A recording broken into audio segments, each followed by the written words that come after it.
Fala, terceirão do meu coração. Tudo bem com vocês? Tudo certo nessa semana? Espero que sim. Então vamos lá, sem perder tempo, né? Falar mais um pouquinho sobre a produção e o estilo poético da Cecília Meirelles. Espero que vocês tenham acompanhado minha aula de ontem, tenham gostado, né? Eu sei que eu ainda não fiz nenhuma leitura de poemas vinculados à coletânea cobrada pela prova da UEM, mas hoje, de maneira especial, selecionei alguns poemas que estão ligados a essas características que envolvem a literatura dessa autora e com certeza irei analisar daqui da minha casa, mas para vocês, esses poemas muito interessantes dessa autora maravilhosa que foi a Cecília Meirelles. Então, falando mais um pouquinho das características que vinculam ao processo neossimbólico, né? E a linha espiritualista na qual a Cecília Meirelles fez parte, um longo período da sua carreira literária. A gente percebe que, na verdade, ela se integrou a um grupo chamado Grupo Festa, né, ou também chamado de Grupo Espiritualista Brasileiro, onde haviam ali vários escritores, artistas vinculados à linha simbolista, né, e que obviamente ao fazer com que ao integrar a autora também dentro desse grupo, influências desse movimento literário do final do século XIX passam a fazer parte da sua linha literária, da sua linha temática de maneira mais decisiva.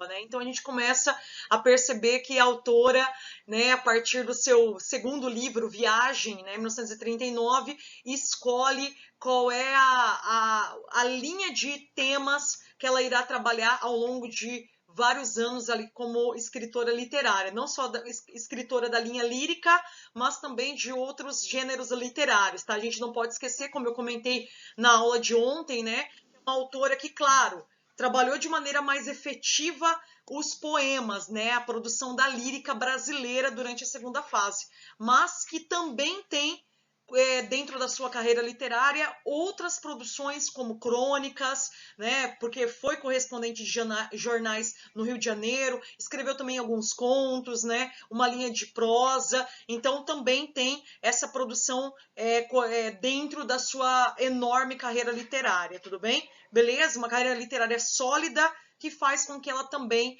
tenha uma cadeira ávida na Academia Brasileira de Letras a partir do momento que ela recebe o prêmio Olavo Bilac por esse livro de 1939, esse livro de literatura espiritualista, né, que foi o livro Viagem, tudo bem? Certo? Esse slide vocês viram no finalzinho da aula passada, eu fui comentando algumas características que vão estar presentes na produção poética. A gente tem que lembrar, né, eu estou repetindo isso porque eu acho muito importante, porque pode ser uma pegadinha, uma confusão em algumas questões, principalmente da UEM, né, como vestibular. Quando a gente fala que a autora ela é neossimbolista e que ela faz parte de um grupo espiritualista, a gente tem que ter a concepção de que ela vai trazer influências e características desse movimento francês, né, do final do século XIX aqui no Brasil, mas que ela precisa também, na verdade ela precisa não, ela fez isso, ela fez um redirecionamento da produção literária para que essas características possam ser mais atuais e muito mais reais para os seus leitores da época, né? E que a literatura também se transforme em um processo atemporal, atendendo diferentes leitores em diferentes épocas, e é isso que os modernistas procuravam fazer ao longo da sua carreira literária, tá? Então quando a gente pensa no simbolismo como movimento, né, lá do final do século XIX, de 1893, a gente tem aquela ideia de, primeiro, um movimento muito existencialista, muitas vezes complexo para o leitor conseguir fazer uma leitura e uma análise mais profunda dos poemas, ainda mais que se vocês pensarem no Cruz de Souza, né, que foi um autor que nós trabalhamos no segundo ano para a prova do PAS. Eram poemas super difíceis, ao meu ver, que trabalhavam esse lado ilógico, né? É como se a inconsciência estivesse toda hora sendo utilizada no momento da escrita literária. Então isso torna a literatura muito surreal, muito utópica, né? Vai para esse universo do sonho, do devaneio, ok? Faz com que haja esse processo sinestésico também, que muitas vezes confunde o leitor, se o leitor não tiver uma atenção mais focalizada naquilo que está lendo, naquilo que está analisando. Então, o que a autora e outros autores também desse grupo espiritualista tentaram fazer ao trazer novamente características do simbolismo para a produção da modernidade? Trazer aquilo que é necessário para que a literatura trabalhe com símbolos, né, com esse lado mais intimista, com esse lado profundo e abissal, né, do ser, mas que ao mesmo tempo possa fazer com que os temas trabalhados digam de maneira direta, né, para os seus leitores aquilo que realmente a profundidade do ser tenta transferir no momento da escrita literária. Então, não é para tornar a literatura ainda complexa, né, rebuscada, é para, através da simplicidade, novamente reerguer essas características que foram tão importantes e tão necessárias para que a literatura se torne tão sublime, né? Então, é isso que a Cecília Meirelles e outros autores, né, que fizeram parte desse grupo, tentaram fazer ao longo das suas produções literárias, ao longo das suas carreiras, né? Eu falei para vocês que é uma autora de tom leve, tom delicado, que ao mesmo tempo tenta neutralizar a figura do eu lírico, né, para que ele não tenha visão e voz masculina ou feminina, só que em determinados poemas a gente percebe que o eu lírico feminino assume as rédeas, né, e vão trabalhando com essa habilidade sugestiva, esse lado espiritual, esse lado sonoro, né, de uma forma bem delicada e bem singela, que cabe muito bem ao ser mulher, né? Não que o homem também não possa ter esse tipo de sensações, esse tipo de pensamento e trabalhar dessa mesma forma na sua escrita literária, mas a gente vê essa leveza e essa delicadeza que é bem típica, né, do eu lírico feminino. Então a gente consegue perceber isso ao longo de alguns poemas da autora, tá? Outra questão que eu comentei que é muito importante lembrar é o fator da sugestividade através das diferentes sinestesias, né? A professora até explicou ontem para vocês o que era sinestesia. Eu acho que todo mundo tem que saber sobre essa figura de linguagem, né? Que torna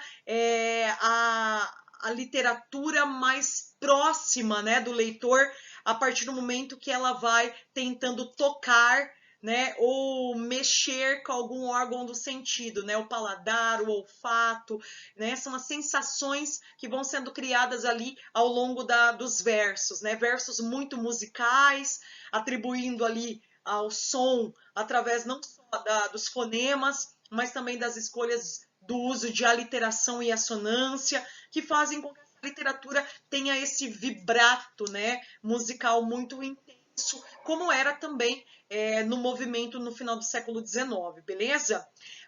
Continuando, então, as outras características, né? Estou ali no item 3, certo, gente? Para vocês poderem continuar me acompanhando, tá? Então, temas profundos e universais. Reparem que o universalismo ainda permanece, né? Porque, claro, gente, é modernista. O modernista precisa trabalhar temas que estão na sua realidade e torná-los cada vez mais universais para os seus inúmeros leitores, né? Então, temas como a solidão, a melancolia, né, que é o tédio, a fuga pelo sonho, né, essa questão do escapismo, de universos que os autores vão criando ali para poder trabalhar esse lado sublime, esse lado conotativo, certo? O vazio de existir é uma coisa muito intensa nessa autora, tá? Da impressão que o eu lírico dela muitas vezes está procurando um motivo para continuar nessa existência, né, nessa vida. Então a gente se comove ver também essa dor íntima que vai sendo repassada ali nos versos, tá? As saudades, que é um tema muito universal, que vem desde os gregos, né? A questão do saudosismo, só que aqui no saudosismo não é em relação a um lugar específico, é a saudade de você mesmo, muitas vezes. Saudade que a gente sabe que tem, mas não sabe definir realmente sobre o que é, né? E o sofrimento, a gente percebe que o sofrimento é uma coisa meio imanente aos seres humanos, já que você está vivo, com certeza o sofrimento faz parte da sua construção como indivíduo. Então a gente percebe que ela vai carregando, né, a sua poética através desses sentimentos tão conflituosos, mas ao mesmo tempo que fazem parte de qualquer leitor, né? Então a gente percebe que é uma literatura muito reflexiva para o lado que muitas vezes a gente tenta esconder, né? Porque pensa, solidão, sofrimento, saudade são sentimentos que muitas vezes a gente só sente profundamente, mas não quer expor. Então a gente consegue observar esse lado do eu lírico, né? Falando sobre temas tão assim, comuns, mas ao mesmo tempo complicados, né, para serem tratados, ok? A estrutura poética, né, a forma dos seus poemas, como uma boa autora modernista, vocês vão perceber que ela não vai deixar de lado essa literatura mais livre, né, mais libertária, mais vanguardista, que é uma marca de todo bom modernista, sendo ele da primeira fase, da segunda ou da terceira. Tudo bem? Então, esse lado prosaico, da linguagem simples, da linguagem coloquial, de temas banais, mas que tenham essa reflexão íntima mais profunda, né? Que tenham uma simbologia por trás, ok? Mas, ao mesmo tempo, você encontra, assim como também acontecia no Carlos Drummond de Andrade, estruturas mais clássicas e mais tradicionais de poemas, por exemplo, o próprio soneto, tá, gente? Então é uma autora também, assim como Carlos Drummond, que escreveu, principalmente ali nos seus primeiros livros, poemas em formato de soneto, tá? Aquela estrutura fixa, tipicamente grega, né? Que ao longo do tempo nós vemos diferentes movimentos e diferentes autores fazendo uso dessa forma fixa, tudo bem? Certo? Então é uma autora que sabe muito bem nivelar e escolher quais são as estruturas pertinentes para cada tema e para cada momento de produção, tá? Então, acompanhem comigo essa explicação que eu faço no último item, beleza? Estrutura poética. Apesar de a maioria de seus poemas obedecer a alguns aspectos formais da métrica, né? Por exemplo, a construção de sonetos, como as redondilhas, os decassílabos e os dodecassílabos, né? Então, aquela ideia de medida velha e medida nova, né? Que os autores vão trazendo para a linha da sílaba poética, da escansão. A autora também possui, né, uma grande marca de expressar o espírito livre e profundo de suas composições a partir da liberdade poética, tá? Então você encontra essas duas estruturas, né, durante a composição das suas obras, tá? Claro, como uma boa modernista, ela não vai deixar de trabalhar o verso livre, tá? Então fiquem atentos, porque ela tem esse ecletismo, não só nos temas, mas também nas formas que os seus poemas vão sendo elaborados, ok?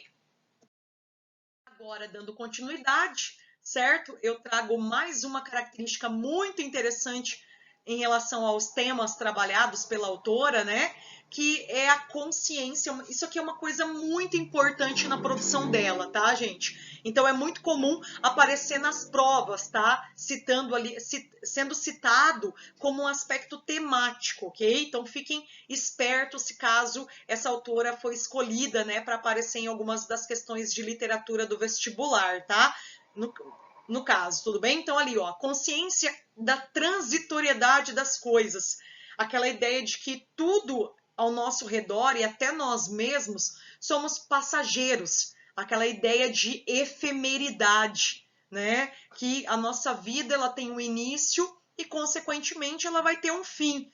E esse fim, muitas vezes, está correlacionado à nossa morte. Então, quando falar em transitoriedade, muitos elementos simbólicos, né, já trazendo para essa linha de neossimbolismo, são agregados a esse ideal de transitório, né, de efêmero. Então, a vida ela é vista como algo efêmero, que obviamente tem a sua transitoriedade pelo tempo. O tempo, vocês vão perceber que é outro elemento muito importante. Ele marca a construção da poesia dela. Não é um tema específico, tá? Você não vai ver, por exemplo, o poema escrito lá, tempo, tá? E daí ela trabalhando ali uma temática citando a palavra tempo. Isso não vai aparecer, mas está nas entrelinhas. Você vai perceber que de um verso para outro, de uma estrofe para outra, esse tempo ele é um elemento que marca a passagem, né, daquilo que está sendo construído, a ideia que está sendo construída pela autora. Tudo bem? Então, vai ser nas entrelinhas, nas implicitudes, ok? Então, tomem bastante cuidado, porque às vezes a gente fala, ó, isso é um tema muito comum, isso é um aspecto relevante da produção dela, mas que quando você lê o poema, não tá, assim, explícito para você. Você vai ter que fazer essa análise um pouco mais profunda para conseguir observar esses símbolos, né? Essas referências que vão fazendo, que fazem parte, na verdade, do estilo e da produção literária da Cecília Meirelles, tá? Então, a transitoriedade é uma coisa que rege a produção. Imaginem que quando ela está escrevendo, ela tem isso em mente, de que as coisas precisam, obviamente, ter um começo e um fim, e que isso é marcado por um processo temporal, que todos nós, independente de quem somos, obviamente, estamos fadados a isso, tudo bem? Então, ali, a consciência da transitoriedade das coisas, manifestada na delicadeza, né, na suavidade, com que aborda a rapidez do tempo, esse processo de passagem cronológico, né, dos objetos e da vida, sempre espreitada pela sombra da morte, tá? Então, a morte é uma consciência que perdura, né? Obviamente na mente, né? Na cabeça do eu lírico da Cecília Meirelles. Vamos lá para um exemplo, então? Já trazendo aqui para vocês um poema. Acho que vocês estão igual eu, né? Assim, com vontade de ler poesias, porque a professora vai falando da autora, e a gente consegue sentir mesmo quem é essa autora e a sua escrita literária a partir do momento que a gente para ler a sua produção, tá? Então eu trago um poema para vocês, já apareceu na prova da UEM, tá? É um dos poemas famosos do livro Viagem, tá? Da coletânea de poemas Viagem. Vamos lá, retrato. Eu não tinha este rosto de antes, assim calmo, assim triste, assim magro, tão sentindo a passagem temporal. É como se o eu lírico estivesse olhando para um espelho, né? E admirando ali a sua face e as mudanças que a sua face tem no hoje e que, obviamente, foram ocasionadas pelo tempo. Nem estes olhos tão vazios, nem o lábio amargo. Olha a questão do sofrimento, né? Da desilusão, da solidão, que obviamente traz para um lado mais melancólico, né? De produção literária. Eu não tinha estas mãos sem força, tão paradas e frias e mortas. Estão sentindo o vibrato ali da musicalidade, da utilização das aliterações e assonâncias? Vão lendo, vão fazendo essa leitura e essa tensão junto comigo, porque fica muito mais fácil de entender essas características, ok? Eu não tinha este coração que eu tenho hoje, que nem se mostra, né? Essa questão de endurecimento da alma, que muitas vezes é regida por várias questões exteriores, íntimas, que obviamente nós todos vivemos em algum momento da nossa existência. Eu não dei por esta mudança, tão simples, tão certa, tão fácil. Em que espelho ficou perdida a minha face?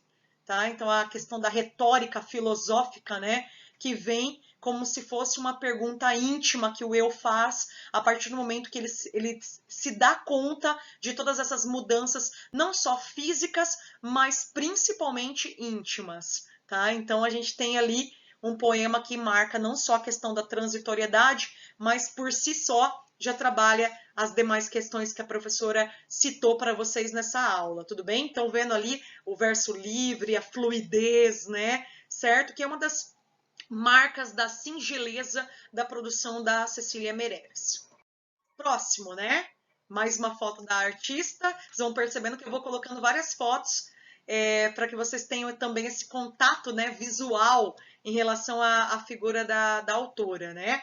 Outra característica que eu chamo a atenção de vocês, que são características como símbolos também que vão aparecendo durante a construção poética, é a presença constante de elementos naturais, que eu já tinha citado também um pouquinho ontem na aula, tá? Não sei se vocês anotaram, se vocês prestaram atenção. Eu digo lá que é muito comum você encontrar essa questão dos elementos naturais que fazem parte também desse processo de efemeridade, esse processo de mudança de tempo. Reparem que esses elementos que eu coloquei aqui nesse slide, todos eles têm uma marcação de grandiosidade, tem uma marcação de tempo, né? Trazem ali referências alegóricas para dentro da poética. Então, o vento, a passagem do vento, né? É como se fosse não só um processo sinestésico da audição, mas também caminha-se como uma formação temporal.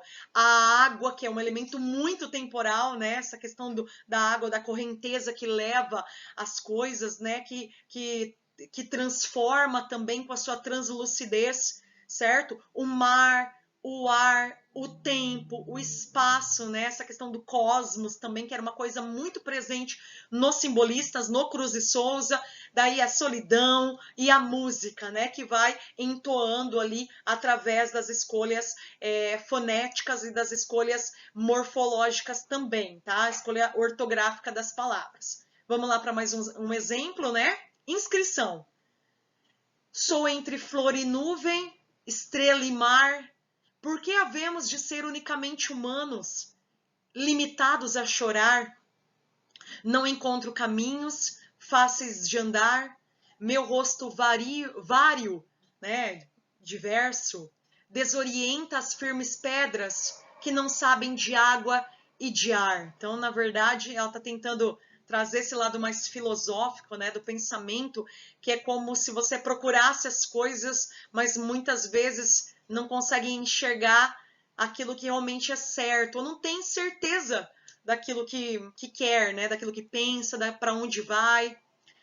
É por isso levito, flutuo, né? Vou para minha inconsciência, para minha imaginação, para o meu devaneio. É bom deixar um pouco de ternura e encanto indiferente, de herança em cada lugar. Rastro de flor e de estrela, nuvem e mar. Meu destino é mais longe e meu passo mais rápido. A sombra é que vai devagar, né? Então, na verdade, a minha esperança ela é muito maior do que as tristezas que eu deixo para trás, né? Então, é aquela questão da esperança, mesmo em momentos tão difíceis, né? Ainda rege dentro de mim, da minha alma, alguma coisa que me leva a caminhar e a buscar alguma coisa muito melhor, né? Essa questão do tempo, que é o limite de todas as coisas, né? E os elementos naturais só vão trazendo ali mais simbologia, né? A flor, a estrela, a nuvem, o mar, é como se o eu tivesse vendo essas cenas naturais e isso tudo vai dando cada vez mais força para que haja esse processo de esperança. Mais um pouquinho, né, da Cecília. Produção de poemas que demonstram o fazer poético e o próprio sentimento de poeta que acompanhava na vida social. É a famosa metapoética, né? Como todo bom escritor de modernismo precisa, em um momento da sua carreira literária, da sua escrita, das suas obras, ter esse processo de reflexão sobre o seu próprio ato de criação literária. E claro que a Cecília Meirelles, como uma boa escritora literária de linha poética, não deixaria também, né, de produzir poemas relacionados a esse tema. E, obviamente, o que se faz necessário para evidenciar, em certa medida, a contemporaneidade de sua obra, tá? Então, vamos lá para um poema metapoético, metalinguístico? Esse é um dos mais famosos dela, tenho certeza que alguns de vocês devem já ter ouvido falar, já devem ter lido, tá? É um dos mais famosos. Vamos lá? Motivo. O motivo que me faz viver muitas vezes é a minha própria criação literária, né? O ato de ser escritora, de trazer alguma coisa de importante, de especial através da minha produção literária. Motivo. Eu canto porque o instante existe. O cantar aqui não é cantar musical, tá? É o cantar de produzir poemas, lírica. Então, eu escrevo porque o instante existe. Olha a transitoriedade. E a minha vida está completa. Não sou alegre nem sou triste, eu sou poeta. Porque para ser poeta você precisa vivenciar diferentes sentimentos, para que os leitores também possam sentir essas mesmas sensações. Irmão das coisas fugídias, não sinto gozo, prazer e nem tormento. Atravesso noites e dias no vento. Então eu deixo a minha inspiração, né, ser um elemento que rege a minha prática literária. Se desmorono ou se edifico, né? Se me sinto só, se me sinto triste, mas ao mesmo tempo tenho esperanças.